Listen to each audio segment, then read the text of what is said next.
Жүрөк ыйлайт. Базар коргондо жүрөк ишин алган окуя катталганын билдиришүүдө. Жаш кызды өгөй атасы зордуктап, кыз алган жаракатынан каза болгон. Камчыбек Ташиев өтө каттуу айтты. Мени жаман көрсө дагы мыйзам бузгандарды жазалоо менин милдетим деди. Бишкекте мушташкан жарандардын видеосу тарады. Ушулар жана башка жаңылыктар түрмөгү видеонун астындагы видео караган бар болсоңуз албетте басып коюңуз. Ошондо гана сиздер Кыргызстанда жана башка өлкөлөрдө болуп жаткан акыркы жаңылыктардан кабардар болуп турасыздар. Базар коргондо жүрөк күйүүсүн алган окуя катталганы айтылууда. Милиция эмне дейт? Социалдык тармактарда базар коргондо кичинекей кыз өгөй атасы тарабынан зордукталып, каза тапканын жазып, сүрөт менен бөлүшүп жатышат. Бул боюнча Жалал Абад ОИПке кайрылганыбызда бул окуя боюнча тергөөнүн купуялуулугу боюнча маалымат бере албайбыз дешти. Булак Селепкежи. Бишкекте мушташкан жарандардан видеосу тарады. 27-июнда социалдык тармактарда 2 адамдын мушташып жаткан тартылган видео тараган. Бул тууралуу Свердлов Риптен билдиришти. Аталган факты каттууга алынып, териштирүү иштери башталган. 2000-1991 жылы туулган жарандар милицияга жеткирилген. 2000 жылы туулган жаранга майда бий баштык боюнча административдик протокол түзүлгөн. Камчыбек Ташиев: мени жаман көрсө дагы мыйзам бузгандарды жазалоо милдетим. УКМК төрагасы Камчыбек Ташиев мыйзам бузгандарды жазалоо милдети экенин айтты. Ошондой эле бул милдети үчүн аны көптөр жаман көрөрүн билдирди. Мен эми баягы министр здравоохранения эмесмин, министр социального развития эмесмин, министр МЧС эмесмин. Мен улуттук коопсуздук мамлекеттик комитетинин төрагасымын. Ушу мамлекетибиздин коопсуздугун сактоого, ошону камсыз кылууга милдеттүүмүн. Ошондо мени көпчүлүгү жаман көрөт. Жаман көрсөм эмне кылайын эми? Кызматым ушундай экен.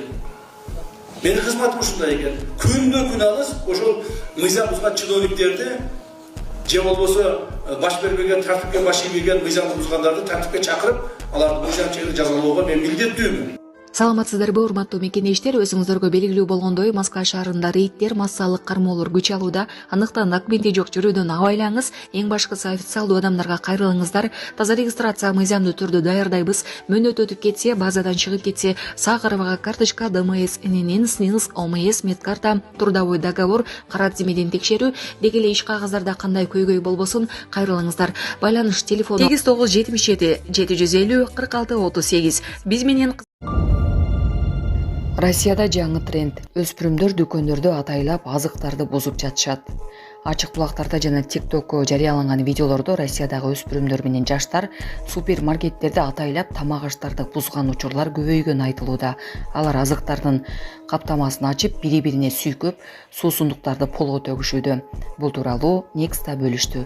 Бул көрүнүш коомчулукта тынчсызданууну жаратып, көпчүлүк муну вандализм деп баалап жатышат. Бала кезинен баштап мындай жүрүм-турумга көнүп калышканы кооптонууну жаратууда. Ой пикири бөлүшүңүз.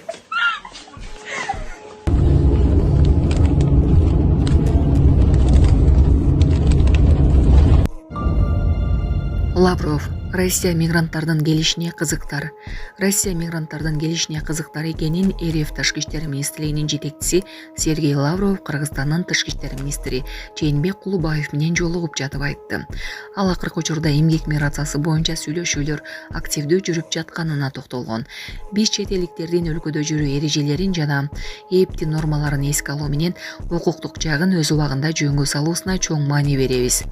Эмгек мигранттардын келишине кызыктарбыз. Кыргыз досторубузда Россияга иштегени барган жарандарынын санаа тартпай жүрүүсүн ойлонот. Бул үчүн иштегени барган киши макамын аныктап, жөнгө салып алышы керек, деди россиялык министр. Эскерте кетсек, Лавров Кыргызстанга кечээ келген, бүгүн сапары расмий башталды. Кулубаев менен тар жана кең эле курамда сүйлөшүүлөрдү өткөргөндөн кийин россиялык министр Кыргызстандын президенти Садыр Жапаров менен жолуккан. 1-июлдан тарта айдоочулардын камсыздандыруу полиси текшере баштайт. Мамлекеттик камсыздандыруу уюмунун маалыматына ылайык, 1-июлдан тарта Сага полисин албаган айдоочуларга 3000 сомдон айып пул салына баштайт. Маалым болгондой, 1 жылдык камсыздандыруунун базалык наркы 1680 сомду түзөт. Эми Борбор кала тургундары Москва көчөсү 71 дарегиндеги кеңсеге дем алыш жана майрам күндөрүн кошкондо сутканын каалаган убагында кайрыла алышат. 24 сааттык графикке өтүү жарандардын кайрылууларынын көбөйүшүнө жана мыйзам талаптарынын күчүшүнө киришине байланыштуу болууда. Маалымат үчүн ОСАГО автоунаа ээлеринин жарандык укуктук жоопкерчилигин камсыздандыруу болуп саналат. Айдоочу кокус кырсыктап калса, камсыздандыруу компаниясы чыгымын төлөп берет. Саламатсыздарбы, кыргыз элим. Мен Кудайбердиев Абдынурдун апасы болом. Мен атым Зинат. Азыр балам 6 жашар болду. Эч кандай сөздү сүйлөй элек. Силердин жардамыңыздарга муктаж болуп чыгып атабыз. Турцияга апарып операция жасатабыз деген ниетибиз бар. Врачтар менен сүйлөштүк. Баары жакшы болот деп атышат. Сүйлөйлүк. Элдин арасында эл катары сүйлөп, угуп сүйлөсө экен деген ниетибиз бар. Алладан үмүт кылабыз. Алланын ыраазычылыгы үчүн жардамыңыздарды аябаңыздар.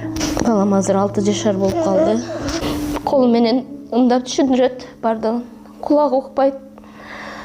Бир угулар ушу 50% угат, бир угулабыз такыр эле жок.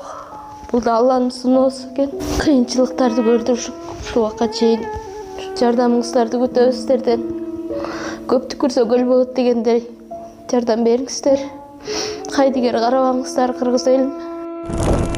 Биздин реквизит номерлер өзүмө караштуу 0333 Зинат деп чыгат. Россия өлкөсүнөн котором дегендерге ошол номерлерге салсаңыздар болот. Кайдыгер карабаңыздар, кыргыз элим, жардам бериңиздер.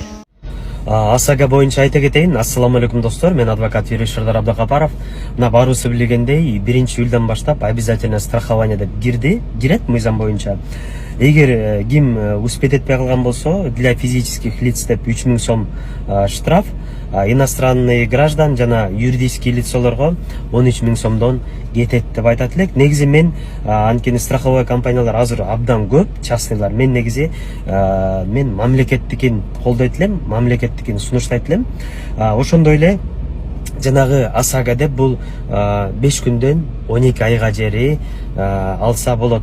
1680 сомдон баштап өйдө кетет деп айта кетет элек.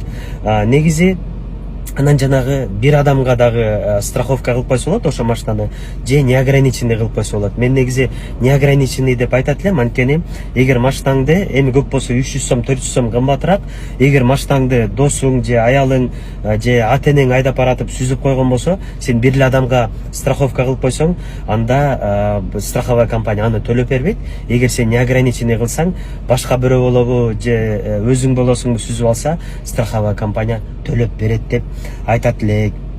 Анан негизи жанагы страховая компания деп атпайсызбы, ОСАГО боюнча негизи азыр онлайн кылса дагы болот. Жана Мегапейде, ООдо, Мбанкта дагы кылып атышат. Бул дагы мыйзам жол берет, кылса болот. Ошондой эле жанагы айтып атпайсызбы, эгер ошо ОСАГО страховая обязательное страхование кылган болсоң, ДТП деп атпайсызбы, жанагы бир адамды сүзүп алдың, ал степень тяжести деп коебуз, кандай жаракат алган. Бул боюнча мисалы адам өлүп калса 300 000 жери ошо страховая компания төлөп берет. Ошондой эле эгер жанагы жаракат алган болсо, буга жанагы 100 000ден 200 000 жери инвалидностька дагы жараша берилет. Эгер мындай жаракат инвалидность болбосо 100 000 сомго жери төлөп берет деп айта кетет элек. Эгер жанагы машиналы материалдык чыгым болгон болсо, бул жеңге 150 000 сомго жери ошо страховая компания төлөп берет. Эгер андан ашып кетсе, аны сен төлөйсүң деген кет. Бирок сен мисалы дагы көбүрөөк төлөтөм деген болсо, бул ДСАГО деп айтылат, жана дополнительно алыш керек болуп калат. Кайсы учурларда жанагы страховая компания ОСАГО төлөп бербейт дейт элек, жанагы мас болгон учурда же наркотикалык зат менен кармалып калган болсо, буну страховая компания күнөөлүүсүңбү, күнөөлмөсүңбү, буну дагы төлөп бербейт деп айта кетет элек. Анан дагы кайсы учурда төлөп берилбейт, эгер силер ДТП болгондон кийин машинаңарды ошол жерден гай чакырбай кетип калган болсоңор, буга дагы төлөп берилбейт.